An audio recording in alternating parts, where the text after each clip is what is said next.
ఐదో పద పడేస్తాను, లేదంటే ఏం పిక్తోరా? ఎరా ఎర్రి పప్ప,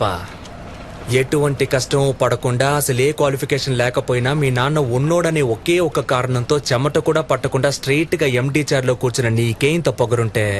అమ్మ నాన్న తిప్పలపడి స్కూల్ ఫీజు కడితే ఎల్కేజీ నుంచి 10th క్లాస్ వరకు కష్టపడి చదివి పాస్ అయ్యి ఇంటర్లో ఈజీగా ఉన్న గ్రూప్లన్నీ వదిలేసి ఎంపీసీ చదివితేనే ఇంజనీర్ అవ్వగలమని చెప్తే కష్టమైన అదే గ్రూప్ సెలెక్ట్ చేసుకుని ఫిజిక్స్ ఒక ట్యూషన్, కెమిస్ట్రీకి ఒక ట్యూషన్, మ్యాథ్స్ ఒక ట్యూషన్ అని రోడ్లు పట్టుకు తిరిగి ఆ ఫీజు కట్టాలి ఈ ఫీజు కట్టాలని అమ్మా నాన్నల్ని హింస పెట్టి బోర్డ్ ఎగ్జామ్ లో పాస్ అవడానికి ఫ్లాస్క్ లో టీ పెట్టుకుని రాత్రంతా చదివి అలారం పెట్టుకుని పొద్దున్నే లేచి మళ్లీ చదివి తీరా పాస్ అయ్యాక ఎంసెట్ లో ర్యాంక్ రాకపోతే లాంగ్ టర్మ్ కోచింగ్ తీసుకుని అప్పటికీ సరైన ర్యాంక్ రాక అమ్మ నగలు తాకట్టు పెట్టి మేనేజ్మెంట్ కోటాలో సీట్ సంపాదించి తెలుగు మీడియం నుంచి వచ్చిన నాకు ఇంగ్లీష్ అర్థం కాక ఫస్ట్ ఇయర్ నుంచి 4th ఇయర్ దాకా ఉన్న అరియర్స్ అన్ని 4th ఇయర్ లో ఒకేసారి క్లియర్ చేసి ఈ సొసైటీలోకి వస్తే ఈ జనమంతా నన్ను ఉద్యోగులేని ఎదవా అని నీచంగా మాట్లాడుతున్న లెక్క చేయక ఉద్యోగం కోసం ఆ ఆఫీసు ఈ ఆఫీస్ అని పిచ్చ కుక్కల 4 ఏళ్లుగా తిరుగుతున్న నన్ను ఎందుకు పనికిరావు తిండి